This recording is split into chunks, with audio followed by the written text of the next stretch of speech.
প্রিয় গাইস, আসসালামু আলাইকুম। তো আশা করি সবাই ভালো আছেন। আজকে আমি আপনাদের সাথে ভিন্নধর্মী একটি বিষয় নিয়ে আলোচনা করব।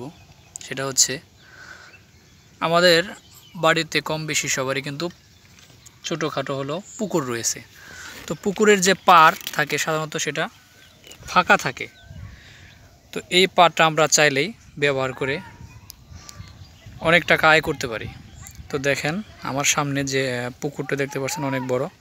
এর পাড়টার পাশ অর্থাৎ প্রস্থ হচ্ছে পাড়ের প্রস্থ প্রায় 15 ফিটের মতো। তো এই জায়গাটা সাধারণত ফাঁকা থাকে। আপনারা চাইলে এই জায়গাতে সবজি চাষ করে অনেক লাভবান হতে পারেন। তো আমি আপনাদেরকে দেখাচ্ছি, দেখেন এই হচ্ছে পুকুর, আর এই পুকুরে দেখেন কত সুন্দরভাবে সবজি চাষ করছে। দেখেন কত সুন্দর সবজি। আসসালামু আলাইকুম। ভালো আছেন না? তো এই আপনি যে কাজটা করছেন এই জন্য আপনার অনেক অনেক ধন্যবাদ। বাড়তি একটা ফসল, তাই না?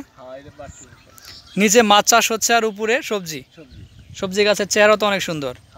তো এই যে ফলটা ধরছে খুবই সুন্দর, একদম মানে অর্গানিক। তো আপনারা যারা এইভাবে চাষ করতে চান তারা অবশ্যই আমার সাথে যোগাযোগ করবেন, ইনবক্সে নক করবেন। তো প্রথমত পুকুরের যে পাড় রয়েছে সেই পাড়ের মাঝামাঝিতে আপনারা এদিকে একটু আমাদেরকে দেখান, এইদিকে সবজিগুলা, সেই মাঝামাঝিতে আপনারা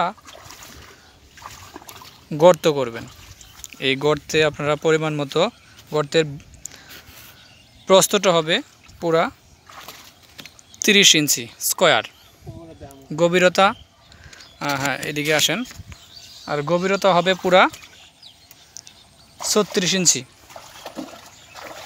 অর্থাৎ 2 হাত। তো ওই গর্তে দেখেন যে কত সুন্দর সবজি। ওই গর্তে আপনারা পরিমাণ মতো গোবর, খোল, টিএসপি, এমওপি এই সারগুলো দিয়ে নেবেন, সাথে বোরন, সালফার এগুলো দিয়ে নেবেন। দিয়ে 5 থেকে 7 দিন পচাবেন, তারপরে সেখানে বীজ লাগাবেন। দেখেন এই যে সবজিগুলা কত সুন্দর, এক কথায় মানে অনেক অনেক সুন্দর সবজি। তো এগুলো বাজারে অনেক চাহিদা। তো আপনারা এইভাবে করতে পারেন। এই পাশেও তো অনেক আছে, তাই না? তো আপনি যে শশাও করছেন আমি আপনাদেরকে দেখাচ্ছি।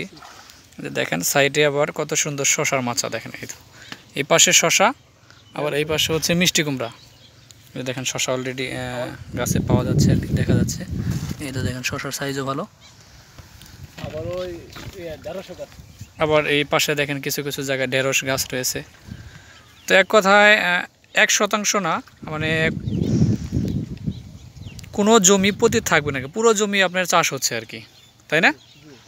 পুরো জমি চাষ হচ্ছে, নিচে মাছ, উপরে সবজি। তো মাচাটা ভাসমান অবস্থায় দিতে হবে। তো এইভাবে আপনারা যারা পুকুর চাষ করেন তারা এইভাবে সবজি করতে পারেন। এই দেখেন মিষ্টি কুমড়া, চাল কুমড়া, এটা হচ্ছে চাল কুমড়া। দেখেন কি পরিমাণে ধরছে, প্রচুর। আপনার নিচে মনে হয় আরেকটা আছে, তাই না? অনেক। তো আমার যারা ভিউয়ার্স রয়েছেন তাদের উদ্দেশ্যে একটি কথাই বলবো যে আপনারা চাইলে অল্প পুঁজিতে এইভাবে সবজি চাষ করে অল্প সময়ের মধ্যে লাভবান হতে পারেন। তো ধন্যবাদ সকলকে, ভালো থাকেন সবাই। আসসালামু আলাইকুম।